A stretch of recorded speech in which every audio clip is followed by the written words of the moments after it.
चलिए आज चलते हैं इतिहास के उन पन्नों में जहां 13वीं सदी का एक ऐसा अजूबा है जो सिर्फ अपनी शानदार बनावट के लिए नहीं बल्कि अपने अनसुलझे रहस्यों के लिए भी मशहूर है। जी हाँ, हम बात कर रहे हैं कोणार्क के सूर्य मंदिर की। रविंद्रनाथ टैगोर की ये बात यहाँ आकर बिल्कुल सच लगती है। कोणार्क की कहानी इन पत्थरों पर कुछ इस तरह लिखी गई है कि वो हमें उस दौर की कला और संस्कृति के बारे में वो सब कुछ बता देती है जो शायद लिखी हुई किताबें भी नहीं बता सकती।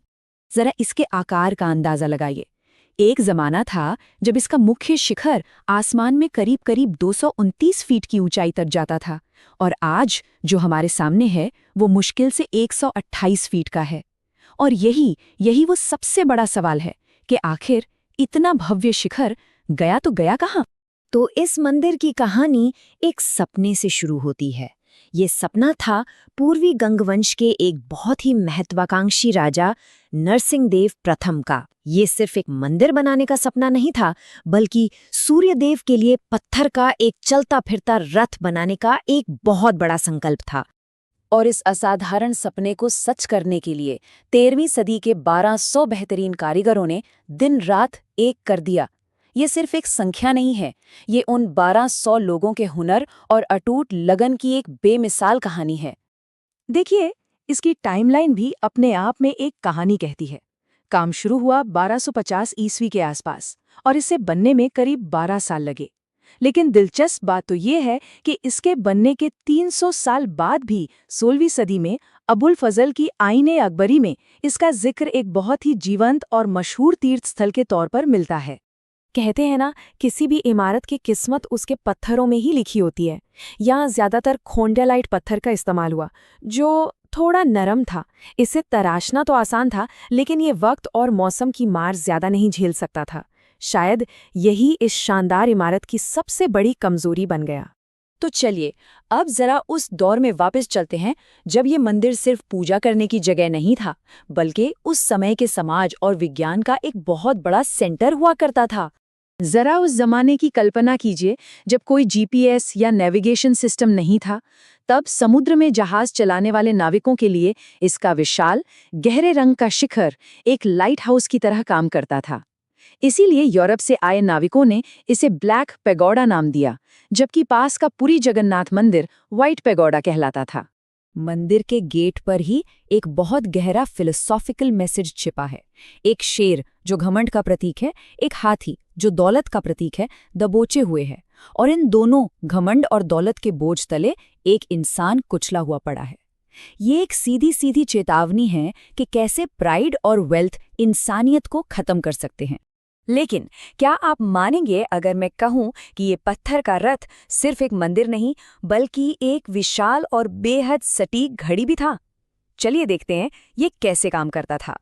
हाँ, आपने सही सुना, इस रथ के ये जो 24 पहिए हैं, ये सिर्फ डिजाइन के लिए नहीं है। असल में हर एक पहिया एक सन डायल है, यानी धूप घड़ी। इसकी तीलियों के बीच जो परछाई बनती है, उससे दिन के हर पहर का बिल्कुल सटीक समय पता लगाया जा सकता था। ये 13वीं सदी की इंजीनियरिंग का एक ऐसा कमाल है जो आज भी हैरान कर देता है। और फिर आती हैं यहाँ की वो कहानियां जो विज्ञान और रहस्य के बीच की लकीर को मिटा देती हैं।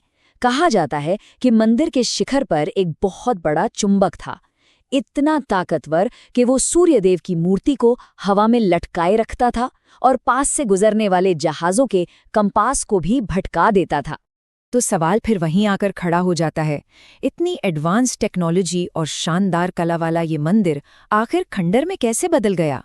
ये इतिहास का एक ऐसा कोल्ड केस है जिसकी गुत्थी सुलझाने के लिए कई अलग अलग थ्योरीज दी जाती हैं।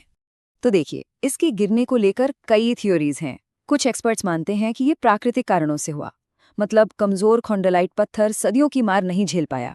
वहीं इतिहास में 1568 में काला पहाड़ के हमले का भी जिक्र मिलता है। कुछ इंजीनियरों का मानना है कि इसका डिजाइन ही शायद मजबूत नहीं था, जबकि लोक कथाओं के अनुसार जहाजों को बचाने के लिए जब वो बड़ा चुंबक हटाया गया तो पूरा बैलेंस बिगड़ गया और शिखर गिर गया।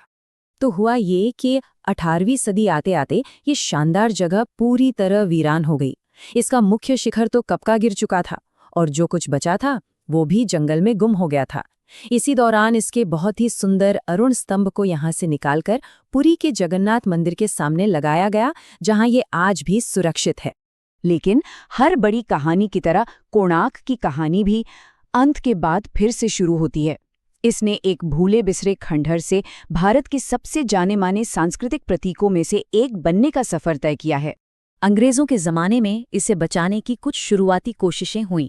फिर 1903 में बचे हुए जगमोहन हॉल को गिरने से बचाने के लिए एक बहुत बड़ा फैसला लिया गया। उसे पूरी तरह रेत से भर दिया गया। फिर आया साल 1984, जब यूनेस्को ने इसे वर्ल्ड हेरिटेज साइट का दर्जा दिया।